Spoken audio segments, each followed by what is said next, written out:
Good evening my lovely traders, I hope you all are doing well. आज का ये video बहुत crucial होने वाला है क्योंकि आज पिछले 6 दिन की विनिंग स्ट्रीक के बाद हमारा 2 बार स्टॉप लॉस हिट हुआ। मैंने पर्सनली 2.5 लाख के आसपास का लॉस बुक किया है, बट मैं ये चीज बता चुका हूं आपको कि मेरा पोर्टफोलियो बहुत डिफरेंट है, मेरा रिस्क एपेटाइट बहुत डिफरेंट है और आज की डेट में जो मैं ट्रेडिंग कैपिटल रखता हूं वो बहुत हैवी है। तो इस लॉस के बाद भी मेरे पोर्टफोलियो पे खास अंतर नहीं पड़ा है और ये लॉस रिकवर बहुत इजीली हो जाएगा क्योंकि मेरे पोर्टफोलियो के हिसाब से ये लॉस कोई खास बड़ा लॉस नहीं है। But you have to understand how to take care of your portfolio. You have to understand how to make sure that you limit the amount of your risk. आपको अपना रिस्क लेने का जो अमाउंट है उसको हमेशा लिमिट करके रखना सीखना होगा। बहुत से लोग अपना 100% पोर्टफोलियो कैपिटल डायरेक्टली ट्रेड्स में एंगेज कर देते हैं। Now no trader in this world, mark my words, no trader in this world can be profitable on 100% of his or her days. As I've told you in every telegram chat, मैं अपने हर premium Telegram member को भी ये चीज समझाता आ रहा हूं, general Telegram group पे भी ये समझाता आ रहा हूं कि अगर आप इस माइंडसेट के साथ ट्रेड करने उतरे हैं कि आपकी 100 में से 100 ट्रेड्स प्रॉफिटेबल रहेंगी, I request you stop trading. क्योंकि ट्रेडिंग एक बिजनेस की तरह है जिसके अंदर रिस्क भी है और रिवॉर्ड्स भी है। रिस्क लेने की कैपेसिटी अगर आपके पास है तो ही आप ट्रेडिंग में उतरे, और अगर आप रिस्क लेने की कैपेसिटी रखते हैं तो स्टॉप लॉस को रिस्पेक्ट करना सीखिए। स्टॉप लॉस हिट हो गया मेरा, ये क्या बात है? This is not a way to treat trading. Stop loss अगर आपको रिस्पेक्ट करना नहीं आता, I highly suggest you either you stop watching me और लिसनिंग टू मी और ईदर यू स्टॉप ट्रेडिंग। क्योंकि मैं ऐसे लोगों के साथ ट्रेड नहीं कर सकता जो स्टॉप लॉस को रिस्पेक्ट करना नहीं सीखते। मैंने मेरे सामने बहुत से लोगों को अपना कैपिटल जीरो करते हुए देखा है। 2, 4, 5 लाख रुपए नहीं, मैंने 20 और 50 लाख का कैपिटल लोगों को जीरो करते हुए देखा है। लोग लोन लेके ट्रेडिंग में इन्वेस्ट कर देते हैं और कैपिटल जीरो कर देते हैं। आप सोचिए कितना बड़ा मेंटल प्रेशर होता होगा ऐसे लोगों के लिए। So first of all, never trade with only trade with your excess capital. Loan लेके या मार्केट से पैसा उठा के कभी ट्रेडिंग ना करें। एंड सेकेंडली, अगर आप सक्सेसफुल ट्रेडर बनना चाहते हैं, स्टॉप लॉस रिस्पेक्ट करना सीख लीजिए। मैंने आपको क्या बोला था? 10 में से 8 प्रॉफिटेबल ट्रेड्स चाहिए, 2 स्टॉप लॉस आएंगे ही आएंगे और 2 स्टॉप लॉस चलेंगे। इनफैक्ट 3 स्टॉप लॉस भी चलेंगे। What we want is 70 to 80% of win ratio. So we are getting that. That is fine. आज के वीडियो को ध्यान से इसीलिए देखिएगा क्योंकि आज का वीडियो बहुत क्रूशियल होने वाला है। इसमें एक लर्निंग मिलने वाली है कि स्टॉप लॉस कैसे हिट हो जाते हैं। Even after putting stop loss at the right places, how the big institutions hunt your stop loss to make sure they eat your option premium on this particular expiry day. Expiry के दिन option premium eating day भी कहा जाता है। क्यों कहा जाता है? क्योंकि कई बार बड़े भारी वॉलेटाइल मूव्स आपको मिल जाते हैं बड़े इंस्टीट्यूशंस की तरफ से और ऑप्शन प्रीमियम डिके होता चला जाता है टाइम के साथ और साथ में आपके स्टॉप लॉस भी खा लिए जाते हैं। So this is going to be a crucial video. This is Utkarsh Bhargav, you are watching Rolling Bulls, the stock market show.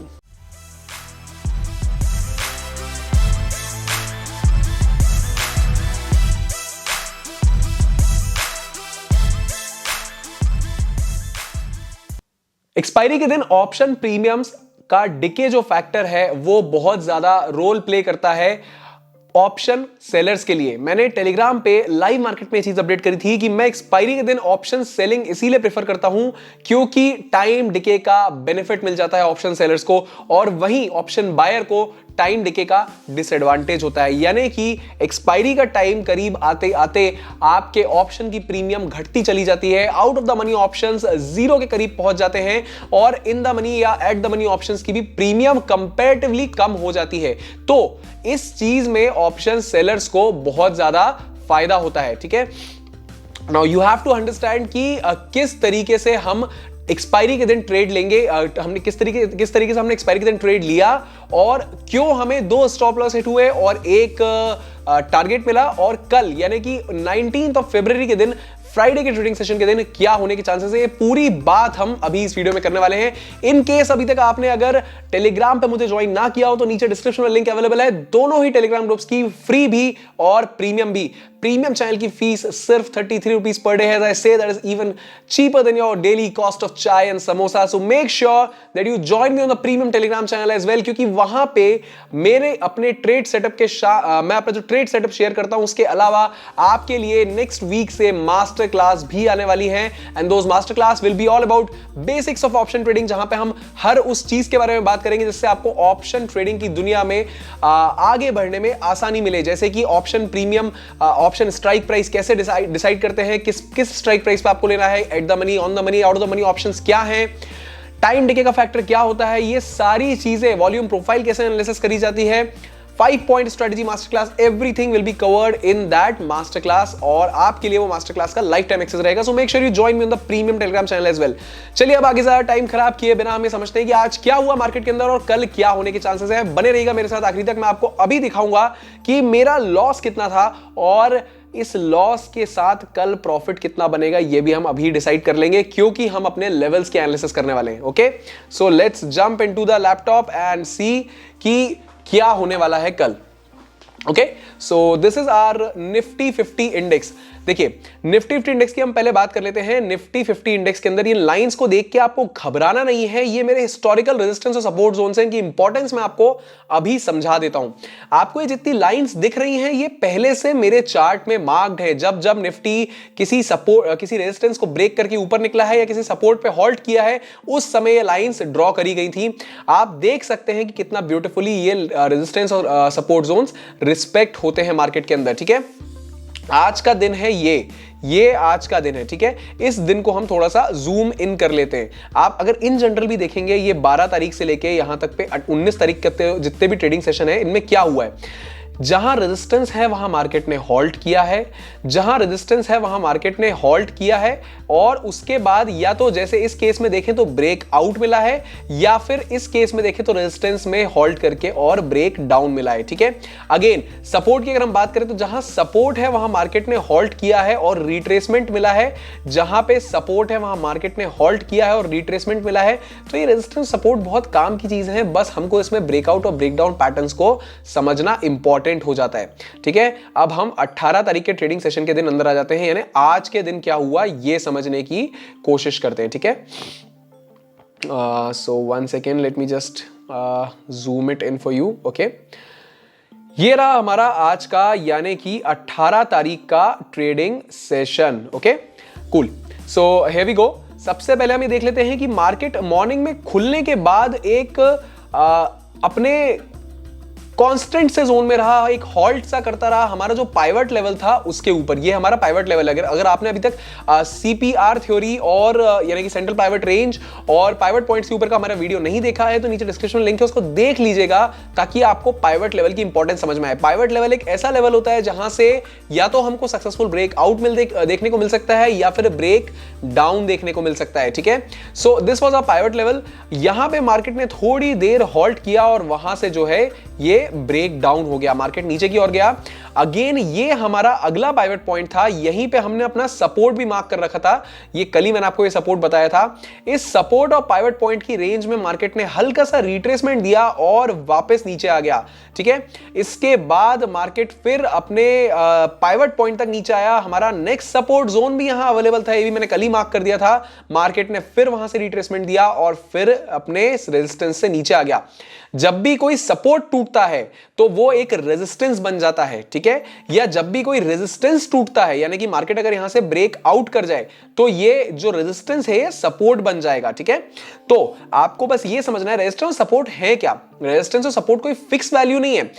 आज की डेट में अगर ये एक रेजिस्टेंस है जो मैंने आपके लिए मार्क भी कर रखा है 15162, एक अगर रेजिस्टेंस है आपके लिए, ये रेजिस्टेंस हो सकता है इनवैलिड हो जाए, अगर हमको कोई गैप अप ओपनिंग देखने को मिले, और इनफैक्ट हो सकता है ये एक सपोर्ट में चेंज हो जाए क्योंकि यहां से एग्रेसिव बाइंग आई होगी, ठीक है।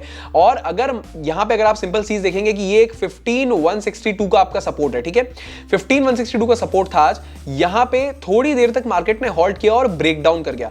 अब आप क्या देख सकते हैं, जब वापस मार्केट 15162 की तरफ पहुंचा तो वहां पे क्या हुआ, नहीं ब्रेकआउट कर पाया क्योंकि अब यही सपोर्ट रेजिस्टेंस बन चुका है।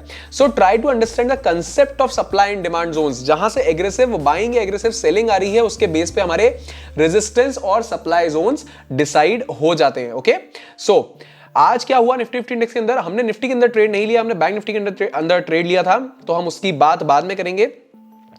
आज क्या हुआ निफ्टी 50 इंडेक्स के अंदर हमने डिस्कस कर लिया है। कल क्या होने के चांसेस हैं, 19th ऑफ फरवरी के दिन आपको निफ्टी 50 इंडेक्स के अंदर क्या देखने को मिलेगा, ये हम अभी डिस्कस कर लेते हैं, ठीक है।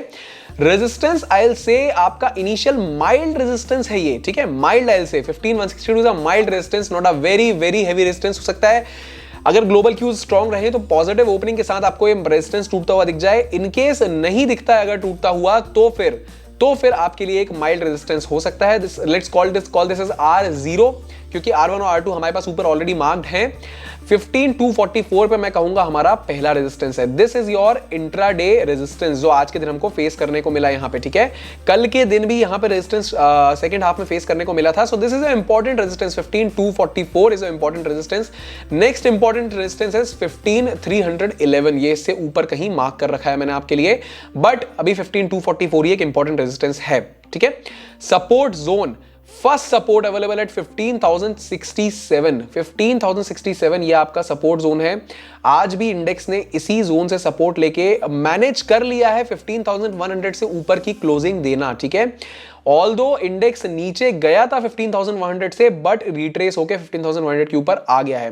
मैं आपसे पिछले कुछ दिनों से बोल रहा हूं कि एक बड़ी कंसोलिडेशन की रेंज हमको कुछ समय देखने मिल सकती है। 15,000 से लेके 15,300, 400, 500 के आसपास की जो रेंज है, स्पेशली 15,000 से 15,475 जो कि हमारा एक मेजर रेजिस्टेंस है, वही कुछ आपको देखने को अभी कुछ समय मिलेगा। हो सकता है अगर ये सपोर्ट भी टूट जाए निफ्टी के लिए तो आपका नेक्स्ट सपोर्ट आएगा 14,979 पर, ठीक है। 14,979 ये भी एक इंपॉर्टेंट सपोर्ट रहेगा।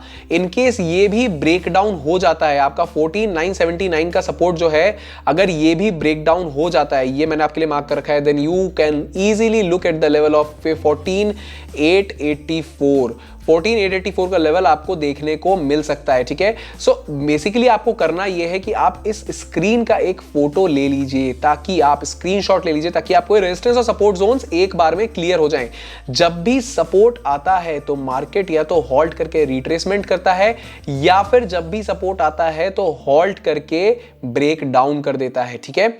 आपके लिए ये चीज काम की क्यों है, क्योंकि अगर ब्रेक डाउन कर रहा है तो हम बेरिश हो सकते हैं, या रिट्रेस कर रहा है तो बुलिश हो सकते हैं। पर ये थ्योरी तो सिंपल है, पर कभी कभी क्या होता है कि रिट्रेस करते करते मार्केट डायरेक्शन चेंज कर लेता है और वहां होती है स्टॉप लॉस हंटिंग, जो कि बैंक निफ्टी इंडेक्स के अंदर आज हमारे साथ हुई। मैं आपको बहुत सिंपल एग्जांपल बताता हूं उस चीज का। ये यहां पे निफ्टी 50 इंडेक्स के अंदर आप देखेंगे तो ये एक बेयरिश कैंडल है, ठीक है। ये बेयरिश कैंडल एक कंफर्मेशन कैंडल टाइप की है कि यहां से इंडेक्स नीचे जाने तैयार है, ठीक है। हमारा सपोर्ट, हमारा जो रेजिस्टेंस जोन है वो हमने मार्क कर रखा था, सपोर्ट एक्चुअली रेजिस्टेंस बन गया था। बहुत बुलिश बेरिश मोमेंटम के साथ ये सपोर्ट टूटा था, यहां पे इस कैंडल के साथ बहुत बेरिश मोमेंटम के साथ सपोर्ट टूटा था, और हमने इस कैंडल पे अपना बेरिश मूव ले लिया था और स्टॉप लॉस को सेट किया था हमने सपोर्ट के ऊपर, सॉरी रेजिस्टेंस के ऊपर। तो अगर हम यहां पे स्टॉप लॉस सपोर्ट करके रखे थे तो बेसिकली हुआ क्या मार्केट के अंदर, जरा आप इसको ध्यान दीजिएगा। This is called stop loss hunting. आप थोड़ा सा इसको जूम इन करता हूं, आप ये देखिए यहां से मार्केट रिट्रेस करा, स्टॉप लॉस हंट किया और फिर उसके बाद पूरी तरह नीचे आ गया। This is called stop loss hunting. So stop loss hunting जैसी चीजों से बचना थोड़ा मुश्किल हो जाता है, क्योंकि आप आखिर कितना वाइड स्टॉप लॉस रखेंगे। आप अपने रिस्क टू रिवॉर्ड रेशियो के हिसाब से ही स्टॉप लॉस रख सकते हैं ना। आपको आपका रिस्क टू रिवॉर्ड रेशियो जो है, आर रेशियो जिसको हम बोलते हैं, वो क्लियर होना चाहिए। अब ऐसा तो है नहीं कि मैं रिस्क टू रिवॉर्ड रेशियो ऐसा रखूंगा, इसमें मेरी 3:1 टाइप का जो है रेशियो रख लूंगा, इसमें 3 गुना रिस्क और सिर्फ 1 गुना रिवॉर्ड हो। मैं रखूंगा रिस्क टू रिवॉर्ड रेशियो अपना या तो 1:1 रखूंगा मैं अपना रिस्क टू रिवॉर्ड रेशियो, या फिर मैं 1:2 रखूंगा, पर अपनी रिस्क को कभी भी अपने रिवॉर्ड से बड़ा नहीं रख सकता मैं, उसमें नुकसान बहुत ज्यादा है। हमारा रिस्क रिवॉर्ड रेशियो बिल्कुल सेट था, बट यहां पे स्टॉप लॉस हंटिंग होके और फिर मार्केट ने ब्रेकडाउन दे दिया। एक्चुअली बैंक निफ्टी इंडेक्स के अंदर मैं आपको ये सारी चीजें बताऊंगा, निफ्टी 50 में भी जिनने ट्रेड किया उनके साथ भी यही हुआ, ये मैं आपको यहां बताने की कोशिश कर रहा हूं। निफ्टी 50 इंडेक्स के लिए मैंने आपको रेजिस्टेंस और सपोर्ट जोन्स यहां क्लियरली बता दिए हैं। अब हम बात करेंगे बैंक निफ्टी इंडेक्स की, ठीक है। बैंक निफ्टी इंडेक्स मेरा फेवरेट इंडेक्स है, बहुत अच्छा पैसा बनता है बैंक निफ्टी इंडेक्स के अंदर, पागल आती है बैंक निफ्टी इंडेक्स, क्योंकि काफी जबरदस्त मोमेंटम हमको देखने को मिलता है बैंक निफ्टी इंडेक्स के अंदर, जिसमें कि पैसा बनाने के बहुत चांसेस बनते हैं, ठीक है। So now I will tell you what happened in bank Nifty index और कहां पे हमारा स्टॉप लॉस हंट हुआ आज के दिन, और क्यों, कैसे हम उससे बच सकते थे या नहीं बच सकते थे, ये हम अभी समझने की कोशिश करेंगे। Let me first show you a very simple thing. This is my days trading profile, ठीक है। -700 ओवरऑल पर लॉट मुझे लॉस रहा, ठीक है। मैंने टेलीग्राम के ऊपर अपना लॉस भी शेयर किया था, क्या आप ये देख सकते हैं, ये मेरा आज का लॉस है। क्या मैं इससे डर रहा हूं? मैं बिल्कुल भी नहीं डर रहा हूं, मैं अपसेट भी नहीं हूं, मेरे को कोई प्रॉब्लम नहीं आ रही, क्योंकि मेरा पोर्टफोलियो इस हिसाब का है कि ये लॉस मेरे ट्रेडिंग कैपिटल को हार्म नहीं कर पा रहा है। मुझे पता है कि ये लॉस इतना मायने नहीं रखता मेरे लिए, मेरी रिस्क एपेटाइट के अंदर का लॉस था, ठीक है। अब ये लॉस क्यों आया, इसको समझने की कोशिश करिए। यहां पे जब प्राइस 215 मैंने बाइंग की सेट करी थी, मैंने तीनों बार एक सिंगल ऑप्शन में ही ट्रेड लिया। 215 की जब मैंने बाइंग प्राइस सेट करी थी और 375 का मेरा टारगेट था, उस मूवमेंट पे स्टॉप लॉस मेरा 180 था, उस मूवमेंट पे मेरा स्टॉप लॉस हिट हुआ। पर क्या आप थोड़ा सा अगले ऑप्शन में एक चीज को देखने की कोशिश करिए, 240 की मेरी बाइंग प्राइस है, 290 का मेरा टारगेट है और मेरा टारगेट हिट हुआ। अब आप जरा ये समझने की कोशिश करिए कि यहां पे स्टॉप लॉस हंटिंग हुई होगी। प्रीमियम पहले कम था 215 रुपए का, तब मेरा स्टॉप लॉस हिट हो गया। प्रीमियम ज्यादा था, तब मेरा टारगेट हिट हो गया। ये कैसे हुआ, इसको हम चार्ट्स पे समझने की कोशिश करते हैं, ताकि आप लोग भी स्टॉप लॉस हंटिंग जैसी चीज से अवेयर रहें, ठीक है। मैं बहुत सिंपल चीज आपको बताने वाला हूं। पाइवट पॉइंट्स की थ्योरी में आपको बता चुका हूं, मैं पाइवट पॉइंट्स को बहुत रिस्पेक्ट करता हूं, ठीक है। ये मेरा पाइवट पॉइंट है, ठीक है, ये मेरा पाइवट पॉइंट है। ये जो जोन है, यहां से इंडेक्स या तो ऊपर जाएगा या फिर कंप्लीटली नीचे गिर जाएगा। तो क्या आप देख सकते हैं कि इंडेक्स में जो हमने सपोर्ट लेवल मार्क कर रखा था, यानी 36,749 पे सपोर्ट मार्क था, वहां से सपोर्ट लेके इंडेक्स गया ऊपर और पाइवट पॉइंट को रिस्पेक्ट करके नीचे आ गया इंडेक्स, ठीक है, ये आप देख सकते हैं। अब हमको घाटा कहां पे हुआ, हमको यह समझने की जरूरत है। घाटा हुआ हमको स्टॉप लॉस हंटिंग के अंदर। स्टॉप लॉस हंटिंग कैसे होती है, क्या आप यहां पे देख सकते हैं, यहां पे एक स्ट्रॉन्ग बेयरिश कैंडल है, ये एक स्ट्रॉन्ग बेयरिश कैंडल है। इस बेयरिश कैंडल को मैंने अपना जो है बाइंग टारगेट मानते हुए ट्रेड लिया। ये देखिए मैं आपको दिखाता हूं, जैसा मैंने अपनी निफ्टी 50 इंडेक्स के अंदर दिखाया था, ठीक वही बात है। ये एक स्ट्रॉन्ग बेयरिश कैंडल है, यहां पे अपना ट्रेड सेटअप किया मैंने। उसके बाद इंडेक्स ने हमको एक छोटा सा रिट्रेसमेंट दिया और फिर नीचे गिर गया। ये जो रिट्रेसमेंट था, इसके अंदर हमारा स्टॉप लॉस हंट हो गया, ठीक है। बट क्योंकि मुझे दिख गया था कि यहां पे से फिर एक बेयरिश कंफर्मेशन कैंडल मिला है, तो मैंने अगेन उसी ट्रेड को नेक्स्ट लेवल से लिया, यानी कि मैंने इस पाइवट पॉइंट के नीचे से अपना ट्रेड लिया, अपना बाइंग टारगेट लिया और फिर इस टारगेट को, इस मूवमेंट को हमने कैप्चर कर लिया। ये था हमारा तरीका हमारे लॉसेस को रिकवर करने का सेकंड ट्रेड के अंदर। अब थर्ड ट्रेड के अंदर जो हमको लॉस हुआ उसको आप देख लीजिए एक बार। थर्ड ट्रेड हमारा ये था, 423 का बाइंग टारगेट था और 490 का हमारा सेलिंग टारगेट था, 380 हमारा स्टॉप लॉस था। ये हिट हुआ इस वाले जोन में जहां पे अगेन स्टॉप लॉस हंटिंग देखने को मिली, ठीक है। इस जोन में फिर स्टॉप लॉस हंटिंग देखने को मिली है, इस जोन में यहां पे हमारा सेकंड टाइम जो है स्टॉप लॉस हिट हो गया था, क्योंकि इंडेक्स फिर नीचे आया था अपने सपोर्ट तक, ठीक है। So that's very much okay. अगर आपको स्टॉप लॉस देना नहीं आता तो आप ट्रेड करना भी नहीं सीख सकते। So it's okay if you start giving your stop losses, but logic के साथ। आपके पास लॉजिक होना चाहिए कि आपका स्टॉप लॉस हिट हुआ तो हुआ क्यों, ठीक है। अगर लॉजिक है तो कोई मलाल नहीं है, it's very much okay. Now कल के लिए 19 फरवरी के लिए रेजिस्टेंस और सपोर्ट जोन्स की बात कर लेते हैं। बैंक निफ्टी इंडेक्स के अंदर रेजिस्टेंस आपका अवेलेबल रहेगा 36,750 पर। सबसे पहला रेजिस्टेंस है, मैंने मार्क कर रखा है आपके लिए। यहां से इस पॉइंट से एग्रेसिव सेलिंग आई थी आज के लिए। 36,951 पे सेकेंड रेजिस्टेंस अवेलेबल रहेगा, यहां पे आज मॉर्निंग में सेलिंग आई थी, क्या आप देख सकते हैं? So these are your two important resistance levels for tomorrow. Support क्या रहेगा? सपोर्ट आपका सबसे पहला रहेगा 36,386 के ऊपर, ये मैंने मार्क कर रखा है आपके लिए। सेकेंड सपोर्ट 35,934, ये आपका सेकेंड सपोर्ट रहेगा, ठीक है। लार्ज सपोर्ट 35,000 पे अवेलेबल है, बट वो लेवल अभी काफी नीचे है। फिलहाल के लिए आपके लिए R1, R2 और S1 और S2 मैंने मार्क कर दिए हैं। All you have to do is now respect these levels. ये लेवल्स आपको हमेशा पैसा बनाकर देंगे। स्टॉप लॉस हंटिंग इतनी जबरदस्त हर रोज देखने को नहीं मिलती है। एक्सपायरी का दिन था, वॉलेटाइल मूव्स बहुत ज्यादा थे, बैंक निफ्टी इंडेक्स के अंदर वॉलेटिलिटी एक्सपेक्टेड थी, मैंने कल के वीडियो में ही बोला था, आज की प्री मार्केट रिपोर्ट में ही बोला था, और वैसा ही हुआ, जिस कारण से हमारा स्टॉप लॉस हंट हुआ। It's very much okay. Losses recover करना ऑब्जेक्टिव नहीं है, ग्रेजुअल प्रॉफिट बनाना ऑब्जेक्टिव है। जितना भी लॉस हो उससे ज्यादा इवेंचुअली प्रॉफिट हो जाए, ये ऑब्जेक्टिव है।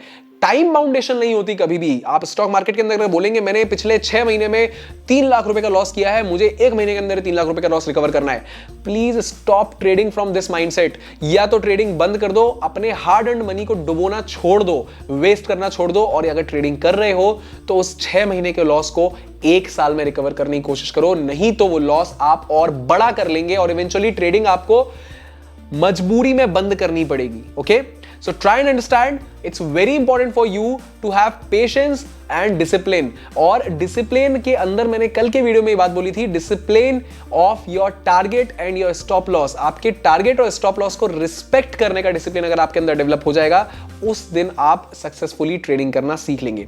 सो आई होप कि आपको इस वीडियो से हेल्प मिली होगी, and I hope that we will make good money tomorrow. So if you like this video, if you think that this video was helpful for you, make sure to leave a good comment down below and make sure to give it a thumbs up. नहीं पसंद आ रहा हो तो dislike करके आप आगे बढ़ सकते हैं। You are free to go, but don't spread negativity here, as I say. And I hope you all are doing well. This is from Utkarsh Bhargav. You are watching Roaring Bulls, the stock market show.